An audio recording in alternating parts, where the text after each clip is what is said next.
On today's Locked On Thunder podcast, we're going to continue previewing the Oklahoma City Thunder season with Derek Parker as we transition into how this season will look for the Thunder and even talk some draft on today's show. You are Locked On Thunder, your daily Oklahoma City Thunder podcast. Part of the Locked On Podcast Network, your team every day.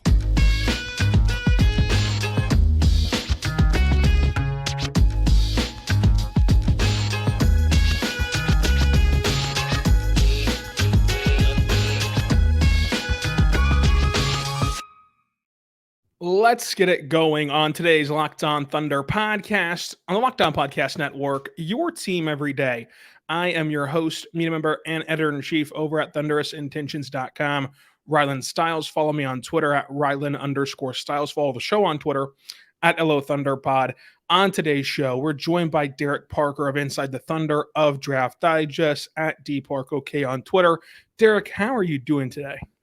I'm doing phenomenally, and there's a really, really good chance you hear legitimate thunder in the background of this podcast today. So if that doesn't exemplify the upcoming season any better, I don't know what does. Yeah, there's legitimate thunderstorms happening all around DP and I, so it's going to be a lot of fun to hear that in the background as kind of nice background music for us talking about the Thunder season. And so, Derek, what a fun season this will be. You were at me today along with me. Training camp has opened up. In your wildest dreams, in the sense of realism, so like if you think everything broke the Thunder's way, if they just got supreme luck with health, if they got supreme luck with how you think these players could develop realistically this year, how good can this team be? I mean, in this dream scenario where everything breaks their way, the sky's the limit. You know, the pieces they've got an essential, a de facto top 5 player in Shai Gilgeous-Alexander. They've got a potential gem of a pick in Chet Holmgren that has yet to be unleashed. You've got these great both star and ancillary pieces in Josh Giddey, Jalen Williams, and then you've got all of these projects they're still working on. You've got de facto starters that would be starters elsewhere that aren't here in Kenrich Williams, potentially Lou Dort at times this season. Like, the sky is the limit in every sense, regardless of a loaded NBA, regardless of a loaded Western Conference. I'm sure you felt it too. There's an obvious buzz around like the Thunder organization as a whole, around Oklahoma City as a whole. It's exciting times for sure.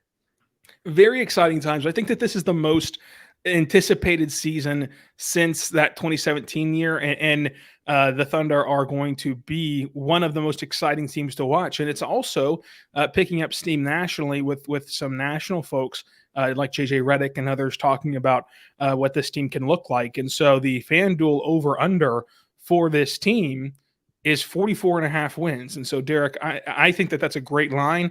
If we were truly going to bet, I would say don't touch it, but I'm going to force you to touch it. What's the line for you? 44.5. Would you go over? Would you go under?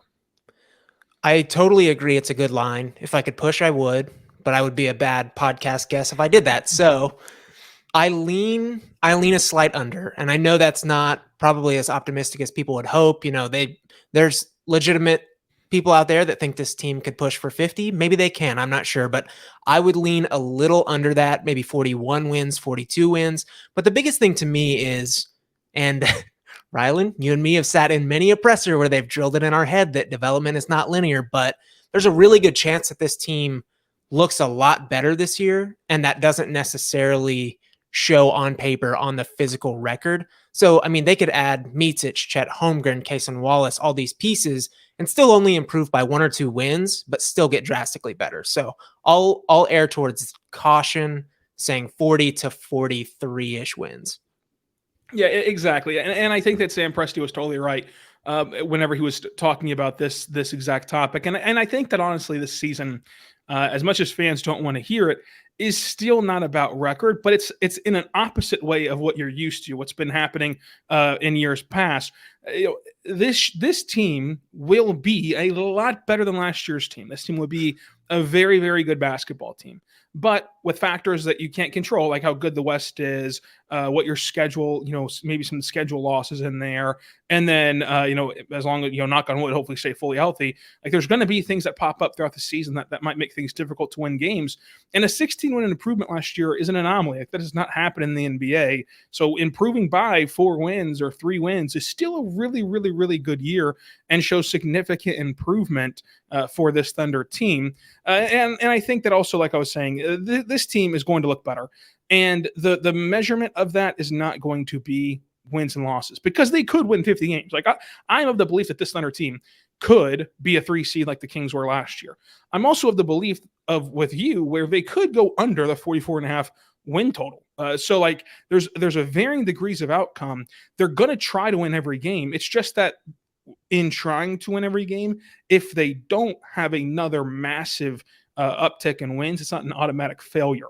So I think that's where I say the win-loss record still does not mean everything this year. It's going to get to a point quickly where it does. But this year, as you try to integrate Chet Holmgren, as you try to mesh together these pieces, it is not going to be what you're beholden to, is that win-loss record. And so I think that is going to be hard for some fans, but they're still going to be trying to win every single game. And in trying to win every single game, I think that they're going to win a lot of games. I think that they're going to be a top 6 seed in the West. I think that they're going to hit the over, but they've got to go out there and actually prove it.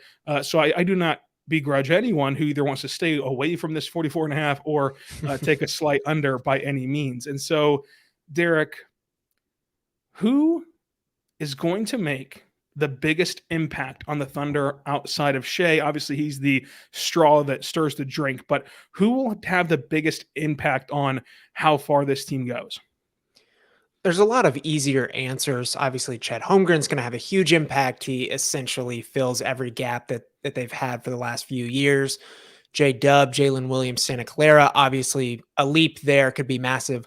I'm going to go Josh Giddey. I think that he's a little left out of these conversations recently, not in any like nefarious way. I don't think anyone's like against Josh Giddey on this roster at all, fans included, but he was really a catalyst for their success last season.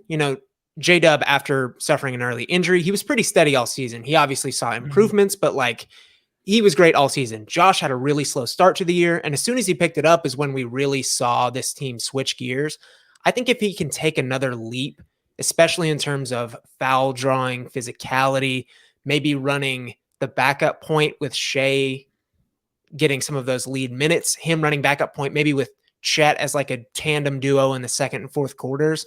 Josh could really, really be the swing man here, I think, in terms of the overall product. Yeah, I think Josh Giddey is a great answer. And I think that you saw what he could do in the FIBA World Cup. And I think that he's gotten better every single year. As you mentioned, people got swept up a bit in J-Dub, rightfully so. But people forget that Josh Giddey did improve last year. Like, he did get better and become a better basketball player. I think he's taken this summer to become a better basketball player as well. So I think that Josh Giddey is going to be a massive part of the Thunder's success. Derek, I think that you and I can both agree that as of right now on paper, it looks like the starting 5 will be Shai, Josh, Dort, J-Dub, and Chet. Yep. In your opinion, what's going to be their best lineup? And this is just going to be what you think is the most successful lineup. You don't have to use this by any data points or any lineup data, because I know that can get kind of wonky in small sample sizes, but just what you think the best 5 guys and the best combination of skill sets that can be put on the floor. I think to start, it's got to be the core 4 would be 4 of the slots: Shai, Josh, J-Dub, and Chet. Like that. Maybe it's not going to be like, it's not going to have the best net rating at the end of the year, but like a lot of stuff goes into that. Those 4 on the floor at the same time are going to give you the best chance at winning basketball games, like point blank period. Now, the 5th spot, I think, is certainly up for debate. Dort fits there great. We've seen him in action. He's a superstar stopper. He gets props from the Doncic's, the LeBron James, the Paul Georges on a nightly basis. I think he's a fine insert there. Kenrich Williams comes to mind. I think he is a massive part of the defensive identity. I think he covers Chet a little bit better than people think. He played a little bit of that true 5 last year, but I think that's not technically his natural position. Maybe he really thrives at that 4 next to Chet. And then you've got, obviously, Isaiah Joe infuses this roster with shooting. They've got options. They're in a great spot. I think I'm going to personally lean. Ooh, and then Vava comes to mind too. It's like, we don't know what he is. I don't know how you project what he's going to do on this team. I lean Kenrich. I think being a defensive-minded team overall, they're probably going to shy towards that. Kenrich has proven himself time and time again in that regard. Give me Kenny Hustle. I like that. And I think that that's the beauty of the Thunder, that exercise right there, because I think that the starting five is pretty solidified, and I think that that will be their starting five for as long as those five guys are healthy. However, I think that Mark will also, as we know, explore the roster. Not only that, though, in clutch time, whenever it's time to hunker down and win a basketball game in the fourth quarter, he's not going to be beholden to just, okay, let's roll back out the starting five because there's only 2 minutes left and we got to try to win the game. He can have the ability, and we've seen him last year do it with a less deep team than this year, where if it's not Lou Dort's night and you need more offense, you can swap Dort for Joe. If you need just full-on shooters, you can take out Dort and Giddey and put in Joe and put in Bertans and play Chet, Bertans, Joe, J-Dub, Shea, whatever you want to do. And then if you need that defense, then you can play Dort and Cason together, and you can do all these different things with this team, and they will do all those different things depending on the matchup. And so that's why I think that I'm so confident in the Thunder and their ability to at least pile up regular season wins moving forward. But Derek, we've talked a lot about positivity things with the Thunder. Coming up, I want to get your biggest concern for this Thunder team and continue our season preview of this Thunder season. But first, I want to say right now about our good friends over at Birddogs. Folks, go to birddogs.com/LockedOnNBA right now, because Birddogs are the Thunder of shorts. That's right, because they're so versatile. You can go to Birddogs, you can put on their shorts, buy their shorts, and they have a slim fit through the thigh, giving you that truly sculpted look. And you can wear them into a business meeting, and you can look very professional. You can look very put together. You can look stunning. And you can walk out of that business meeting, Derek, and you can go play basketball. You can go play pickleball. You can go do something like take a hike, because they're that flexible and breathable. So it allows you to do multiple things in one short while looking good in doing so. So check them out today at birddogs.com/LockedOnNBA. That's birddogs.com/LockedOnNBA. You can even just put in the promo code LockedOnNBA at checkout for Birddogs. And when you do, you're going to get a free Birddogs water bottle with your order. So that's birddogs.com/LockedOnNBA for a free water bottle at checkout. You will not want to take your Birddogs off. We promise you that. So check it out today, as Birddogs are functional for any occasion.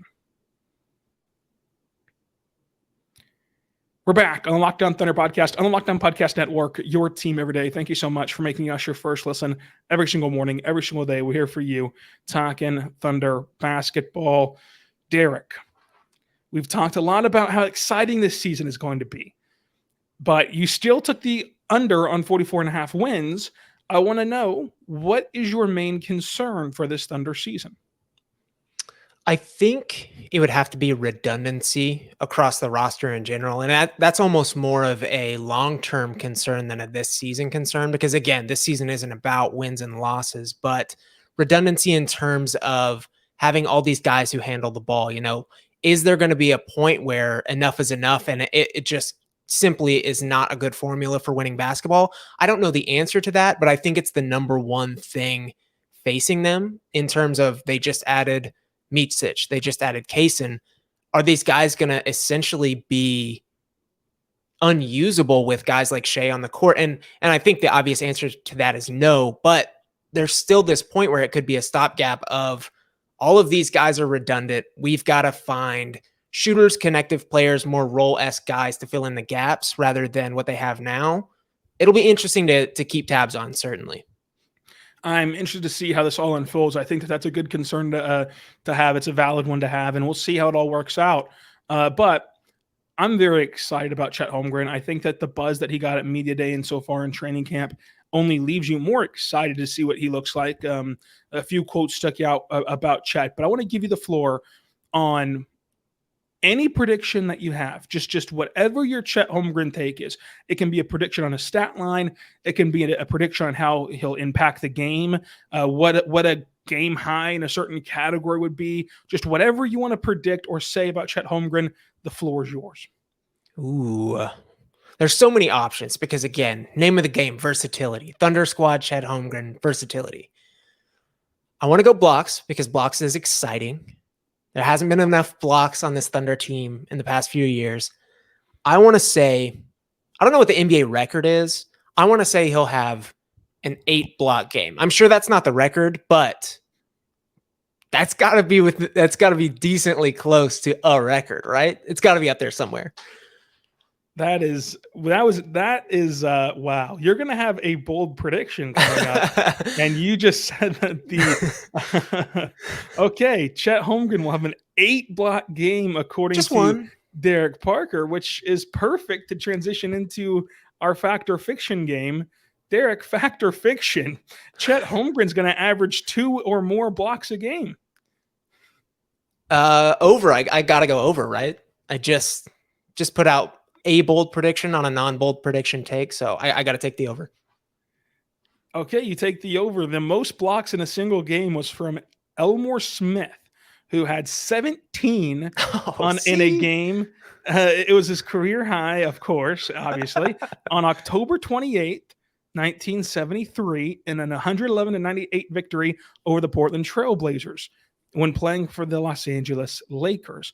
So maybe come October 28th, we'll have a new individual block champ, which actually, October 28th, Derek. Oh, never mind. The home opener is October 29th. Okay. I thought it was going to line up perfectly and we were going to have some sort of conspiracy, but nonetheless. His first NBA game ever sets the blocks record. Oh my gosh, that'd be insane. But so Chet will have more than 2 blocks in the game. Now, FanDuel has Chet second in the odds on FanDuel for Rookie of the Year. Fact or Fiction, Chet Holmgren wins Rookie of the Year. I lean fiction. I think it's going to be tough sledding, not necessarily in any regard to his own personal game, but there are going to be narratives flying left and right in this 2023 draft class. Wembanyama is that dude. I'm here to tell you. I know that he doesn't have a lot of fans, like he doesn't have a lot of people in his corner, but yeah, you're really underground about this Wembanyama guy. He's that dude. And then obviously you've got Scoot, the Thompson twins. Again, storylines flying left and right. I like him for first team all rookie. I don't love him for Rookie of the Year. That's a tough sell. Yeah, I don't think that he'll win Rookie of the Year. I think he'll be runner-up. I think that ultimately Victor just has to roll out of bed and he'll win Rookie of the Year.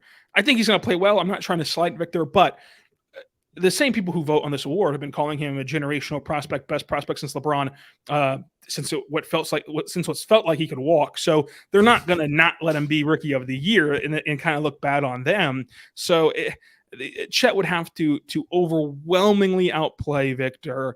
And I think that Victor is good enough to where Chet could outplay him, but is it going to be overwhelmingly enough to go through a few hurdles? Number one, the built-in narrative of Victor being generational and better than LeBron as a prospect.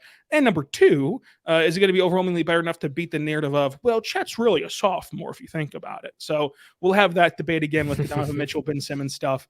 That'll come back up. But FanDuel also has Mark as the number 1 odds for Coach of the Year. Fact or Fiction, Mark wins Coach of the Year. Ooh. I have a very definitive answer for this one. You do? Okay. So I'm interested to hear what yours is.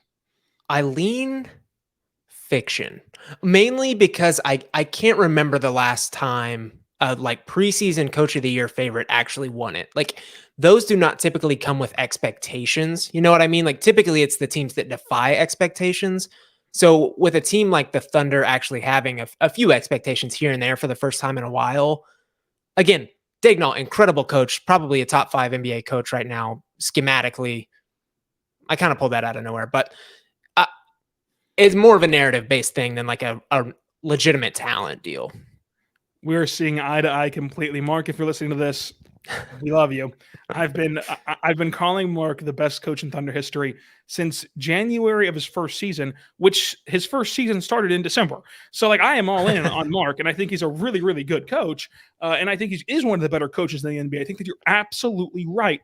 He's one of the best coaches in the NBA. It's just that people don't really get to talk about him being one of the best coaches in the NBA because we wait on evaluating coaches into the playoffs. That's when we really sink our teeth into coaches and like kind of pick them apart, right? Pick them apart for either praise or for diminishing them. But I think that even this moment, he's one of the best coaches in the NBA. The reason why I don't think he'll win Coach of the Year, and I was asked about this on Locked On NBA, the reason why I'm against betting on him to win Coach of the Year, or I don't think he will win Coach of the Year, is because it feels like he's already gotten his flowers from last year. He was runner-up and everything. And I refuse to believe that there's not going to be a new kid on the block. There's not going to be some new story, right?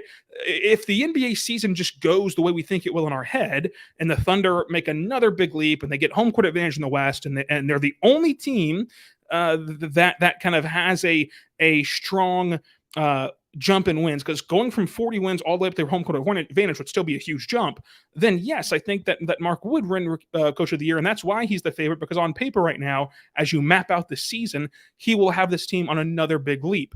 However, as we discussed before, that's not guaranteed for OKC, but also there's going to be another coach somewhere that's going to leap up and win this award. This award is entirely based on narrative, and that is not a shot at the voters. Like whenever we say that for this specific award, this award is truly just who had the coolest season. It's not about who drew up the best ATO of the season, who drew up the best slob play of the season. It's none of that.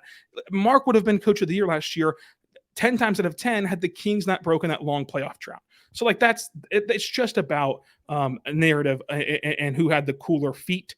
And in the NBA, I think we're always surprised, and we always have a Cinderella season. We always have a season that we're not expecting. And so because you kind of gave him his due last year, you might not be inclined to double dip into this storyline in OKC. And so that's why I wouldn't bet on him on top of him having the best odds. So you're not going to get a great return. It's just that I think that people are going to shift away from this storyline, and it's kind of, in a weird way, it's kind of expected. And Mark talked about that after practice. Like they feel like they've earned the respect of the NBA already. They feel like they're not going to sneak up on anybody, and that they are going to be a team that garners the respect of the NBA. And so now it feels like the voters will eventually, throughout this season, move on to a new Cinderella story. That's how I feel, Derek. That's how I feel. Now, fact or fiction, SGA is a first-team NBA player again, all-NBA player again.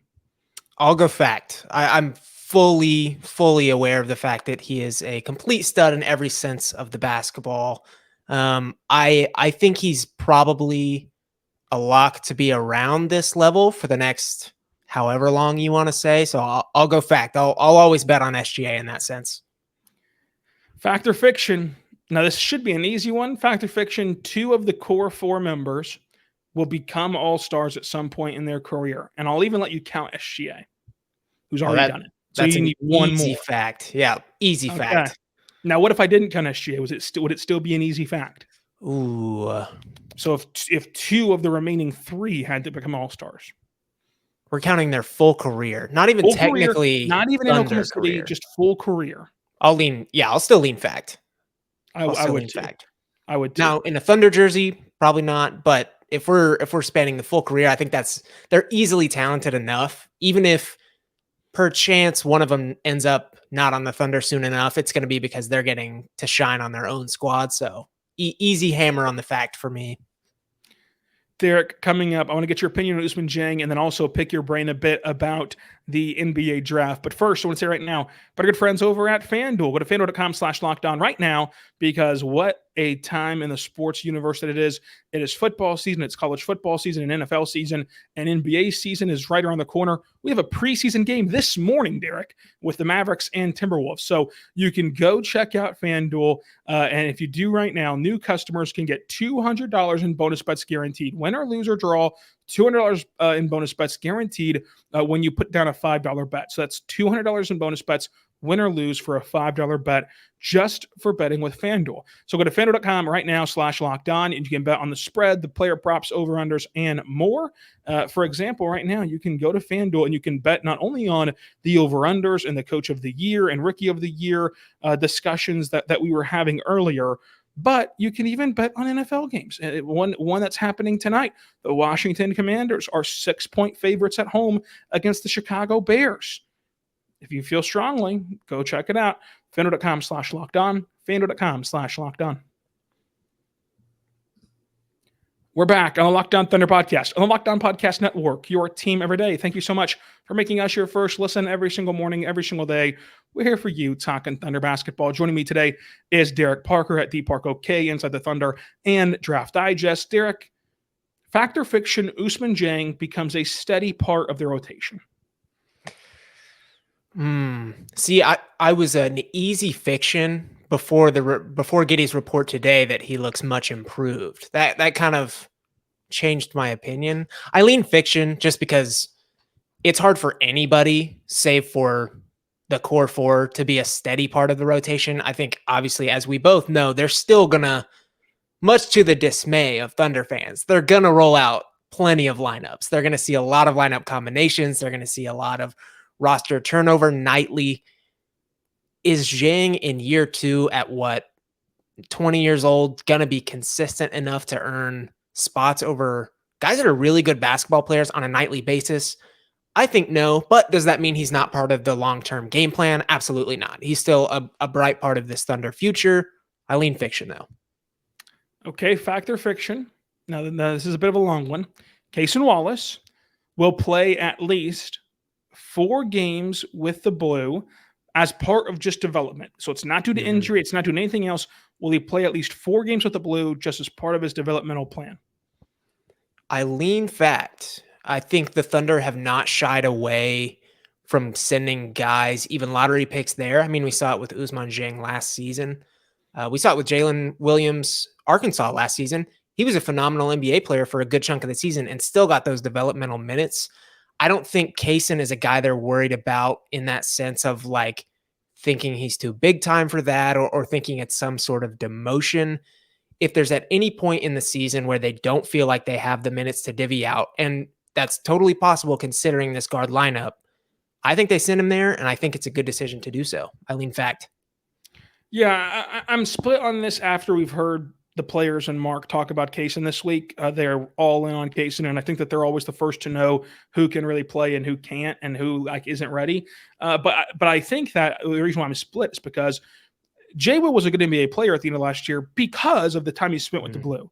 I am a firm believer that if he never got those developmental minutes with Cam Woods, and I've asked Jalen throughout the last calendar year about Cam Woods, and every time that I ask J. Will, he talks about the confidence, the ability to play with force that he gained just by being around Cam Woods and being around a great head coach for the Blue.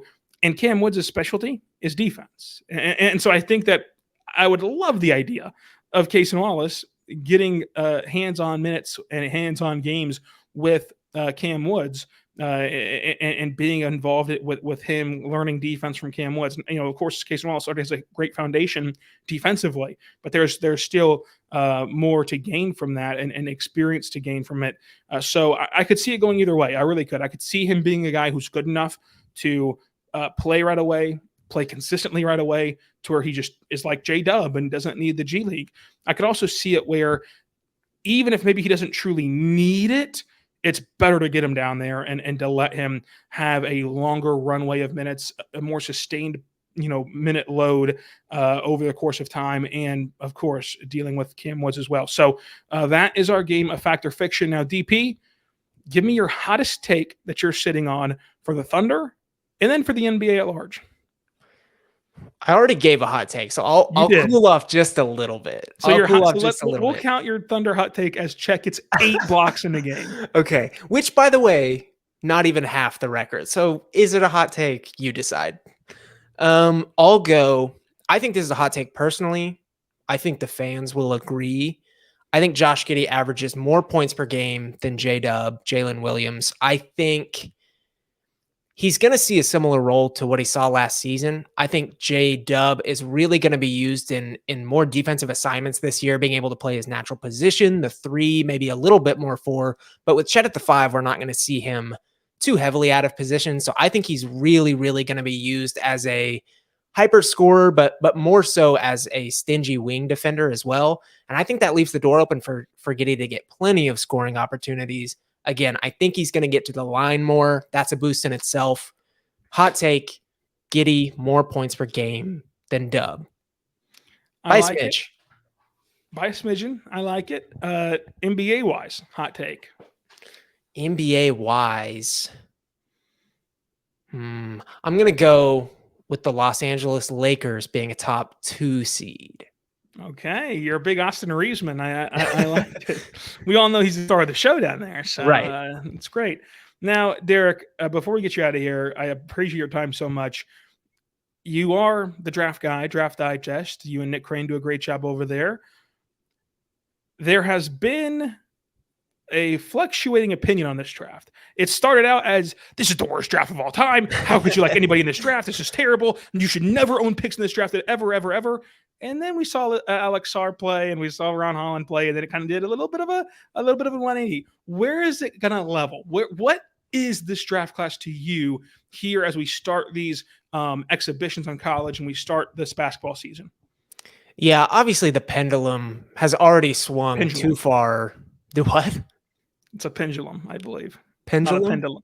Yeah, I believe it's a pendulum, right? Not a it is. pendulum. What's the difference? Pendulum?